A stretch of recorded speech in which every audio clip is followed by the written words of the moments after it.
What's good, superstars? Back with another VeVe video. You got Superstar Joe. You got Superstar Rob in the building. How's it going, Rob? Pretty good, you? Man, I feel lighter. I forgot my headphones. So, I'm dodging and diving like crazy. Guys, if you're new here, do not forget, become a superstar. Smash the subscribe button down below. Hit the bell notifications so you know whenever we post some VeVe content for your faces. You can also become a VIP, $2.99 a month. Hit the join button. Get one of these stars next to your name. Level up to super duper rare. Get one of these hats in the mail. If you've been there for 2 years, you're getting one automatic. Just let us know your address in the DMs. We're going to do the giveaways probably next video for October.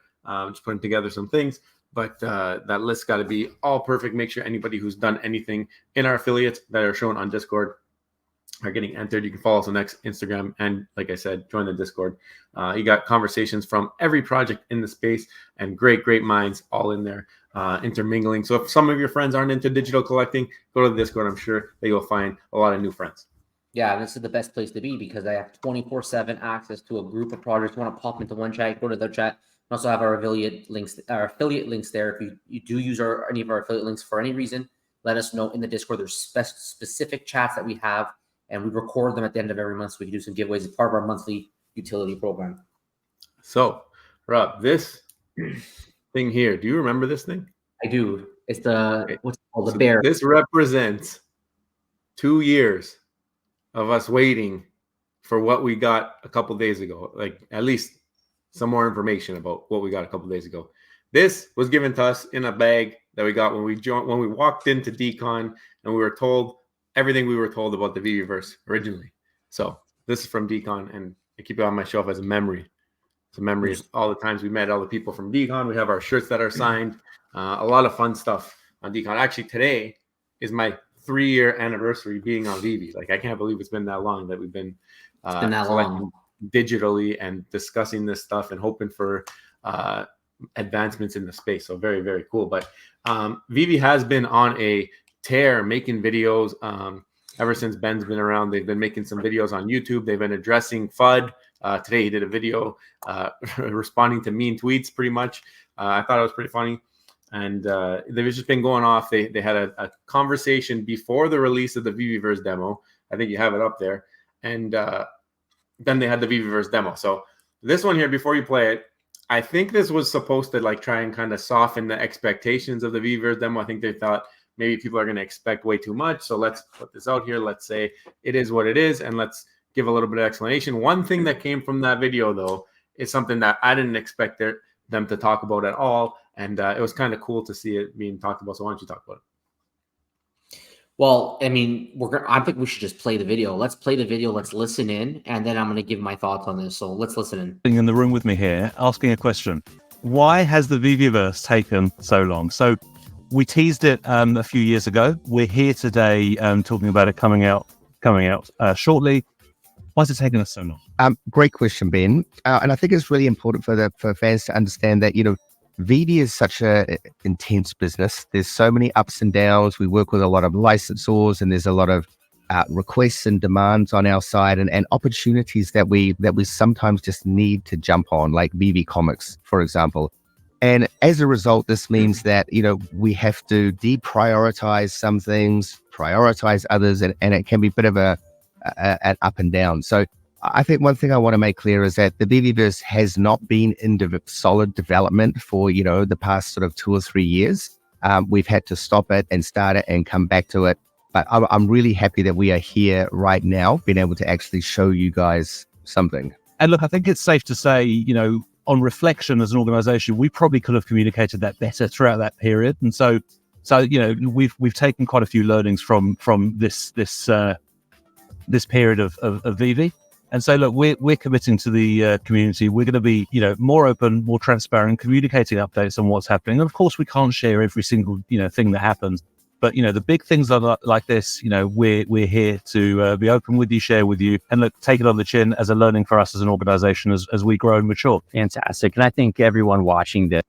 Okay, I got to say, to me, this was definitely a different VeVe than I'm used to seeing. First of all, very disappointing that there was been no action, and it sounds like they haven't really worked on it for the last 2 to 3 years. So that means they did do that release at Decon, and probably a little bit before that. That's why that range 2 to 3 years, they probably were close. And then something happened where they decided just to park it, focus on other commitments. And, you know, I think in many ways, a lot of people, and I remember during that time period, they took action from that. People, they saw the OUP program, they saw the Veveverse, they were getting hyped up.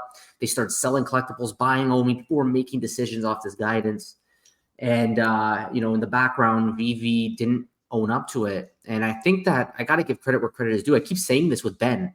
This Ben guy looks like he actually is serious about transparency. He just basically made Dan full out admit that they didn't work on it for the last 2 to 3 years.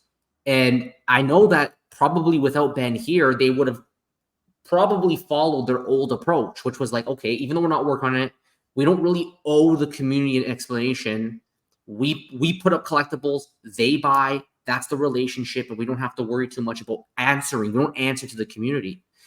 But I think Ben is actually serious about taking a different approach, because he was willing to come on video with Dan and just transparently own up to the fact that they haven't worked on it, take it on the chin, as he put it. And this is not the first time that they've done this. He's been doing multiple videos now where I'm starting to see a lot more communication out of VeVe. I'm starting to actually feel like Ben is listening to what the community actually wants. And he's trying to come, he's like the cleanup man. I think he's going back in time now in the time machine, and he's trying to clean up these things. With that being said, I agree with you, Joe. I agree with you that this video a day before the release was likely just to tamper expectations. The Veveverse, as shown to us, looked very similar to this at DCon in 2022. Now, at the end of Q4, they had a Q1, Q2, Q3, Q4. They did have gamification at the end of the road. And that's what people were speculating about, all these crazy games that they can do.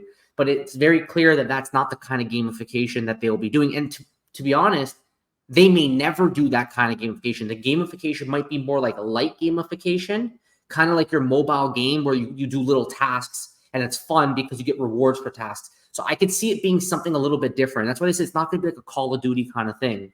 So I'm going to let you get back in here, Joe. And in the background, I'm going to go ahead and just play this with the sound off so anyone watching can kind of see the demo as we talk. Yeah, I mean, they were clarifying in there that it is not going to be a AAA game. Like, that's why I said I feel like it was like kind of supposed to temper expectations, because it's been so long that people don't even know what to expect anymore. A lot of the hype and stuff has been built off of speculation, which again, it is user based a lot of the times. But the thing is that there was nothing said between then and now of what users should expect. So people, like you said, were spending based off the last communications that there was. Great news that they have accountability for once on some of these timelines and deadlines. And Ben, I think that's a kudos to him, because this wasn't like that before he showed up, obviously. So really cool to see them starting to attack things directly head on. You mentioned he's almost like the cleanup crew here. One thing, you still got to clean up. Got to send me my James Bond airdrop poster. I'm keeping this wall white. We'll put it right here whenever you guys get that to me. I mean, I had the set at the snapshot. If you want to look into it, let me know. I'll send you the link. But yeah, I mean, it's been good to see this type of communication with the community. He's been also jumping on a bunch of channel spaces, stuff like that, keeping in touch. I think this is something that VeVe had early on. We've seen them on Discord. They used to have the chats that they used to have. Then they had the Twitter spaces, official Twitter space, where people were called up and were able to talk and ask the team directly some questions. We still have a bunch of questions. If you ever want to answer some of them, I think it'll be a fun talk. I think a lot of people will really like it. But yeah, I think there's been definitely a huge culture change with the introduction of Ben Rose. And it's cool to see that. And I mean, now we know what to expect from the Veveverse. They've given the expectations. What do we think of the Veveverse? A whole nother story. I mean, I think it's what we originally expected, in that it might be like after DCon, when they started talking about the Veveverse betas and this. I still don't really understand the whole silence around the Veveverse and having everybody under NDA and nobody being able to post anything. The cool things we also learned is that every IP is going to be included. So Disney is going to be on board for this. Obviously, I think it makes sense because it's showroom based pretty much and similar to what we already have on the app. So it's not like they're really changing the way that they're presenting the collectibles. Not really where they're able to run around together and make scenes and video, kind of like a TikTok or a flick play type of thing. It's more so just to admire and look at things in the showroom and look at the quality, collectible. And I think that's probably how they got Disney on board. I think the quality is obviously an upgrade. If you're watching this, it looks great. It is something that looks like the web is going to be a little bit more useful for this type of situation. Not sure that everybody's going to use it. Rob, you have some videos over there that we've done in the past about the Veveverse, and maybe is it even something that they should be pursuing? I mean, are there other things that could be better suited for VeVe's platform and what they do? I think it's great for a certain segment of the user base. And I understand where they're trying to go with it. They're trying to make it so that you can showcase these digital assets and have them at the top-notch quality and whatnot. But I mean, when it comes to resources that you are spending, you heard it straight from Dan in that first clip that they had other better things to work on because they realized that this might not be the best. I think that's the whole reason. They realized that this might not be the best use of those funds. I mean, you had VeVe Comics, which is going to be another revenue stream to bring in money. Obviously, you're going to drop everything to go work on VeVe Comics to get that website up and running. I'm sure that there's been other things, other IP that they've brought on board. Maybe the Blackpink thing. We don't know what's come since the announcement of the original Veveverse. Maybe the voices just got loud enough, and now they say, you know what, let's just release what we got. Let's take the blow on the chin, and then we'll work on it as we go here. The other thing that they talk about in that video where he was walking around the showroom at the end, Corey asked him, says, what are the timelines here? What could people expect? And I did not like that they answered this question. I thought that this should have been something that you say it's coming, that's it, because now you have a timeline out there floating around Q1 2025, and we all know what happens if you miss that timeline at this point. I mean, that's literally 2 years after the original timeline for Q1. And I think now you're nailed to the cross. If you don't do that, you've got people who are going to say, you guys knew how we reacted the first time, and now if we miss it again, I just feel like that didn't have to happen. You could have been like, guys, it's coming. This is what it's going to look like. This is the expectations, and that's it. So I've been thinking about a lot you said there. I got a lot to say now. So first of all, we said this on video so many times. You cannot buy trust, right? You can only earn trust. Trust cannot be bought. It can be lost. And I think over the years, there's been a major loss in trust because of these missed deadlines and because people feel misled, right? And it's not just on the VeVe side, it's on the OMI side too. There was things that were said that ultimately did not come to fruition. And that is something that now needs to be earned back. And I think Ben has started his campaign to try to earn trust back through the one and the only way, and we've talked about this on video before, the only way to earn it back is transparency. And, you know, while we're talking about that, there are other questions. Like, I'm still curious to know why there's 17,000 Spider-Mans in that wallet and why Obi-Wan Kenobi, all of a sudden, a bunch of stuff got moved to that wallet. So there were some random little questions here and there that I still have. I mean, I still don't know the full story about the whole gem scandal. Remember millions and millions of dollars of gems inflowing into the app back then? So there's other questions of the past that have affected things and affected people's perception. And I think some solid answers would be appreciated because I think transparency is always the way every time. Another thing about the Veveverse itself, before I talk about the videos we made, I'm not really a showroom person. So like I'm more of a gaming person. If you could give me a mobile option of this, I think that's pretty cool. It's just I personally am not a showroom guy. So I'm not going to spend a lot of time like some superstars that we know who do crazy works of art within their showrooms. It's just not for me. It's like the McFarlane one. I don't really use it. If there's games that I can access, I might be more willing to use it on my app, especially because we're in a community-based environment. So if I'm playing these games and I'm competing with others in the community, I might consider it. But for the way that this is right now, it's probably not for me. And I think that my expectations have been tampered down. So I think part of what's going on here is that they're at a point where they're just going to get something out. I don't think they're looking to go for that Q4 gamification anymore. I think what they're looking to do is just get out the home space.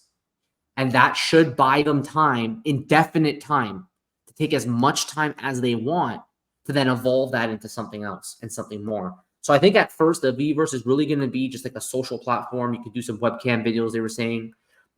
You can put your stuff in your showroom and have people come and join in and talk to you.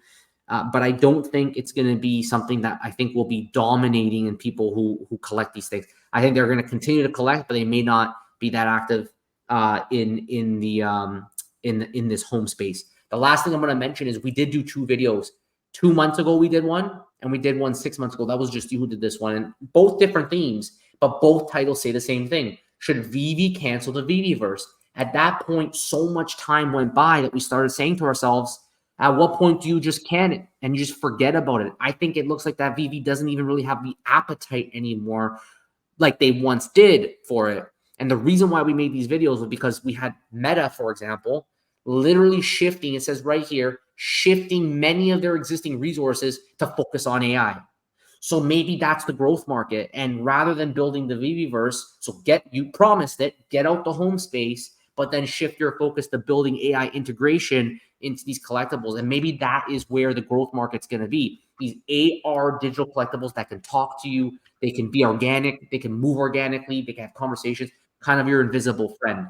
So I think that, everything that I saw right now, probably the Veveverse will not be as impactful as people may have once believed. And the ultimate goal of gamification may actually not be something that we're going to see anytime soon. I am going to end this off, though, Joe. I know I spoke a lot there, but I am going to end this off with saying I will give Ben credit because to me, over the last 2 weeks especially, I'm seeing a different VeVe. I'm not used to this transparency. They tend to keep things internally and only sharing the absolute minimum. Ben made Dan pretty much full out admit they have not worked on it, which is obviously something negative that they would not want to share. But Ben's like, no, we're going to be transparent. We're going to start earning back that trust. And therefore, hats off to Ben. Yeah. So, I mean, quickly, I just want to show that it's not, something that we're just saying here. Meta, this is Meta platform. This is their stock. They mentioned that and I think in one of their Q2 or Q3, whatever Q this is, it was July 31st time. And they mentioned that they were going to be shifting their focus from metaverse to AI. And they took a little bit of a dip. But, transparency always wins, right? And look at this recovery that they've had since then, right? So it's something that people appreciate, especially when it comes to people who've invested money into companies or people who have been spending their hard-earned money based off of things that companies have said. Meta told people we're building a metaverse, and then they shifted their guidance, but they were open and honest about it at earnings calls and all this thing. And they took a hit initially, but eventually the trust was built back again, and they're doing just fine now. Obviously, they have a lot of other things going on over there, but just an example. The whole Veveverse. Should it be there? Should it not? I think at this point you're stuck to do something. You have to have it out there because of if you rug it completely, then it's going to be something that is even more talked about. But I do think that the quality is there when you see the video that they put out there. I think the social aspect could be bigger than anybody thinks if performed correctly. I think VeVe, you held back all these collectibles. You have the biggest wallet on the app. You got to create the space. From what we hear, and in that demo, he shows how you can share a space link and then people can come there and they can either view or edit or create. I think that if it's secure and everything could be remaining in VeVe's wallet, I think there should be multiple spaces. I think there should be a space where people can come into and the link is provided and people can create with VeVe collectibles if they want to do something for fun. Or if you don't want that, you have a place for people to hang out. You share the link, maybe on a VeVe official correspondent, whatever, and then people could jump into the metaverse there and actually hang out all together in the main space. There's a lot of people who aren't able to attend in-person events.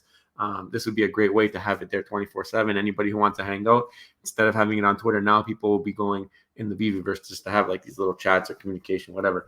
I think it will be more effective once the mobile version is available, obviously, because not everybody has time to sit down at their computer. If they can just pull it up on their phone and listen in or whatever you want to call it, I think that'll be the best way. So it's going to depend on how VeVe rolls that out. Are they going to allow users into their space? Maybe that's what they meant by Veveverse police. Maybe only certain people will get that access to the VeVe center or whatever you want to call it. But I think that's something that we have to be very careful about. We've been on a campaign. All right. We applied for the VeVe community and communications posting, and we've been putting out a couple videos, and we're always planning to do one. You didn't get around to it, but it's something that we really strongly believe in, that the communication is key. Obviously, we've been giving Ben big props here for his communication and what he's been doing and the community, and I think it's amazing.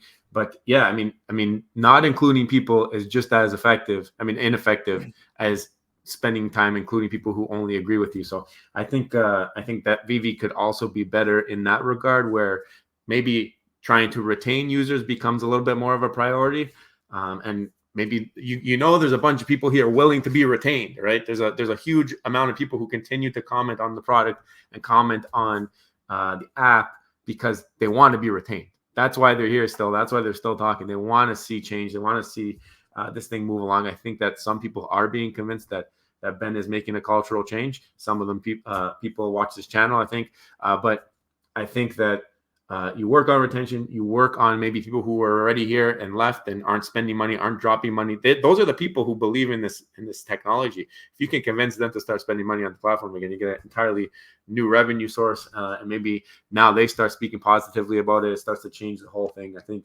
there's lots of work to be done there. But Veveverse Q1, is it going to happen? Rob, what did you think about that time? I don't know if you mentioned that. What you thought about the timeline being announced? Yeah. Oh, yeah.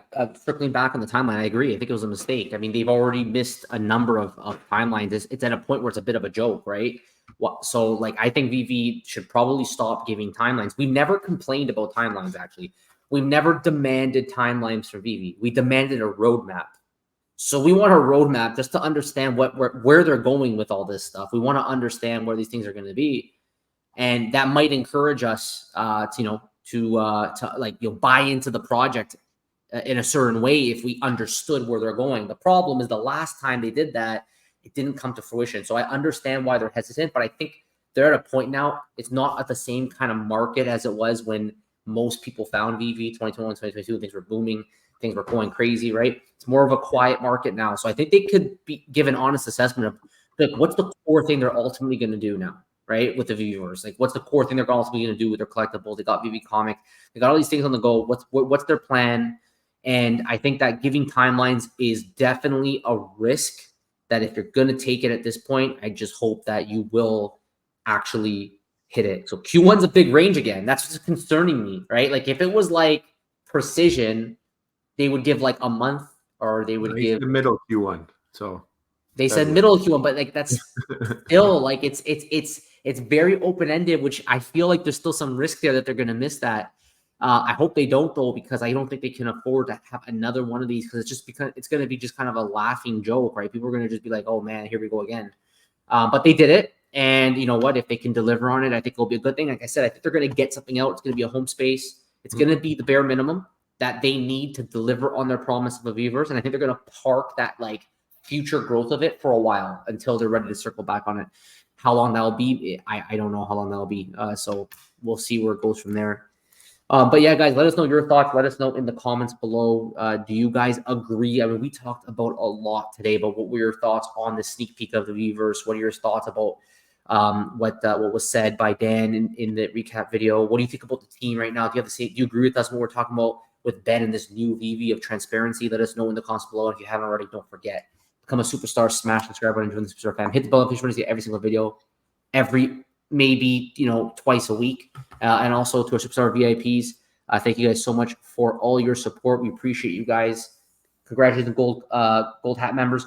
I've sent out a bunch of these. So if you're a VIP and I haven't messaged you and you have a super duper rare, please message me, chase me down, go into the DM, say, hey, we got, I'm a super duper rare. Send me the hat. Give me your address and I'll send the hat over. And then slowly, I think we sent out, like, at this point, either 11 or 12 of them. So there's still another 20 out there. So find me, guys, and then we'll make it right. Everyone, thank you. Take care. See you next one. Bye-bye. Love you. Bye.